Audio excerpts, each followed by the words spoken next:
નકલી હોસ્પિટલ, નકલી income tax officer, નકલી ઈડી ઓફિસર બાદ હવે ગુજરાતમાં નકલી ડિગ્રીના મોટા રેકેટનો પર્દાફાશ, જેમાં સુરત પોલીસે 1200 જેટલા લોકોને નકલી ડિગ્રી આપીને ડોક્ટર બનવાનો મોટો રેકેટનો પર્દાફાશ કર્યો છે. પોલીસે માસ્ટર માઇન્ડ સહિત 13 નકલી ડોક્ટરની ધરપકડ કરી. સુરતની પાંડેસરા પોલીસે તેમના વિસ્તારના બોગસ ડોક્ટરની ક્લિનિક પર મોટે પાયે કાર્યવાહી કરી છે.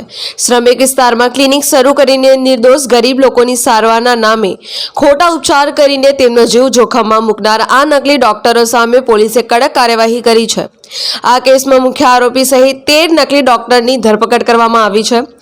ગુજરાતના 1200 લોકોને બોગસ ડોક્ટર બનાવનાર ડોક્ટર રસેશ ગુજરાતીના કૃત્ય વિશે જાણીને પોલીસ પણ ચોંકી ગઈ છે. આ શખ્સે 1200 લોકોને નકલી ડોક્ટર બનાવીને માત્ર ગુજરાતના લોકોના જીવન જોખમમાં નથી મૂકી દીધા, સાથે પોતે પણ ગુનાહિત ઇતિહાસ ધરાવે છે. અત્યાર સુધીમાં ડોક્ટર રસેશ વિરુદ્ધ પોલીસ સ્ટેશનમાં 3 ગુના નોંધાયા છે, જેમાં સૌથી ગંભીર કેસ એક સગીરાના ગર્ભપાતનો છે. આ કેસમાં ડોક્ટર રસેશ જેલ પણ જઈ ચૂક્યા છે. પરેશ મારું, જનસાક્ષી ન્યૂઝ, સુરત.